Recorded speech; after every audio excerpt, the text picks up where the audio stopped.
Speaking with Steve Silver, who's going to the Wrestling Hall of Fame as an outstanding American this weekend. Steve, tell us a little bit about how you found the sport of wrestling in upstate New York. Well, I wrestled there in 1969. I was a freshman at Spencerport, and it was a big tradition at our high school. I think we started wrestling, and the school started wrestling in the 1940s. So now we've had close to 70 years of wrestling there. And it's a very strong traditional program for that part of the state. What was it about the sport that intrigued you and kept you involved? I think that it was real popular at our high school. We always drew a crowd. We sold out. From what I remember, we'd get 2,000 to 3,000 people, and we didn't have a football team even at that high school. But it was a 5A school. It was a big school, but we focused a lot on wrestling. And even today, the Spencerport High School is still, at times #1 in the state, quite a bit. Talk a little bit about college, going to Alabama, and the wrestling experience you had down there. I think some people don't know, when I left high school, I had scholarships, and I decided not to go to college. I went to work at Eastman Kodak, and I was third generation at Eastman Kodak, who was hiring. I think they employed 50,000 to 60,000 people at the time. So I had a great job at Kodak, and a lot of the older guys there convinced me that I had made a mistake, and so then I called up University of Alabama and asked them if they're still interested, and they said I was still interested, but that I didn't have a scholarship anymore. So 3 years after I got out of high school, I went to Alabama and started wrestling at Alabama. You got real interested in business real early in your life, and talk a little bit about your, some of the business choices you made, some of the things that brought you to a position to where you were able to become your own company ultimately.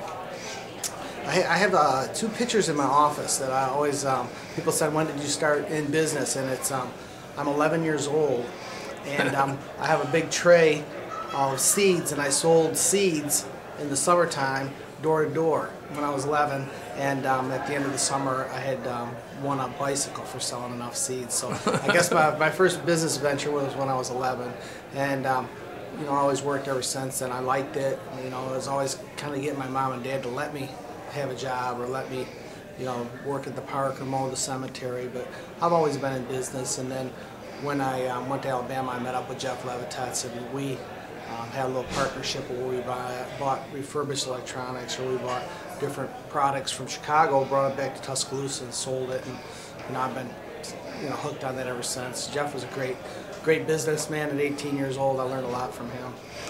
What got you in the furniture business? When Jeff and I went our separate ways, we didn't want to stay in Tuscaloosa, so I went to Dallas, Texas, and he went back to Chicago. And I just kind of carried on what he and I were doing, which was buying refurbished stuff. And it just evolved into furniture. I started buying from a furniture warehouse. Their damaged good or the returns, I would repair them, refurbish them, then take them to the flea market and sell them. And then it just kind of evolved into the furniture business. In the beginning, though, I was selling everything from cowboy hats to lotto tennis shoes, and I can think of hundreds of different things. So you got back into wrestling through family. Obviously, you were focusing on your career and on being a parent, but then suddenly your children wanted to wrestle. Right. There wasn't very much wrestling in Texas, and a friend of mine, Jack Wooster, who I went to college with, and he wrestled in college, he was in Forney working for me, and he had a son the same age as, about the same age as Luke. And he was taking a wrestling practice. He asked, could Luke go along and, be his practice partner? And of course, it didn't take long. I wasn't really enthused about it for the first year because I was really all in baseball. All my kids played baseball. We all had baseball teams that they played. They were traveling baseball teams. So we really didn't have the time for the wrestling. But Luke just kind of forged through, and he kind of drug us all along with him. But that led to getting involved with a club program down in your area, and then, pretty much every aspect of wrestling has suddenly opened up in regards to your involvement personally and with your family. Talk a little bit about getting involved with USA Wrestling and some of the other projects that you've been very active in. I think that came from two different ways. Jeff Levitas was the team leader before I was, and then of course I had got Kenny Monday to come down and coach the club. So that was kind of my introduction into the USA Wrestling. When with Kenny, I was meeting all these guys that were still involved and still doing things, and then of course Jeff was involved in doing things, and I was fortunate enough to get asked to be the team leader 4 years ago. So I was, the 4 years of team leader, which that was where I really became involved with USA Wrestling. I'll talk a little bit about the experience of being with the U.S. Freestyle team for 4 years. You probably developed some pretty close relationships with the athletes and coaches that represented our country overseas all the time. That was a tremendous opportunity, because I think every kid that wrestles would like to win a gold medal. And when I wrestled in New York State, I had a good career there, and then when I went to Alabama, I had waited 3 years and really was not going to be that athlete that was on the Olympic level. So for me, it was like I got to go to the Olympics. I got to go to 3 world championships. I got to go to the Olympics. I was with those guys before, after, during, and I got to see exactly what they went through. I was cutting weight in the saunas with them, and I'm not trying to say I was living through them, but I got to see something that I would never have gotten to see. I wasn't good enough to be on the Olympic team, but I got to see and really feel like when Henry won and when Bill Zadek won gold medals, I don't think they were any happier than I was. I really don't. I was so happy for them. And all along, my job along the line was just to provide service to these kids, and it was just nice to be there, and a guy needs something to be able to help them, get it, and whether it was a certain drink they were wanting, or they needed to scale, or they needed a ride to the sauna, or they're trying to find a massage someplace.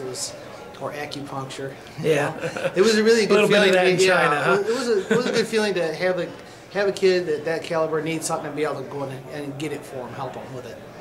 Talk a little bit about how the sport of wrestling helped shape you, not only in business, but as a human being and as a parent and a leader.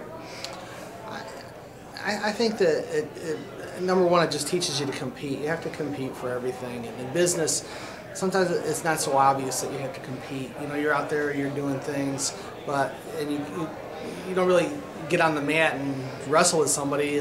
But you go into a business meeting, you shake hands, and it's kind of like you're shaking hands on the mat. You're out there to compete. You have to compete for your employees. You have to compete for your sales. And I look at it the same way.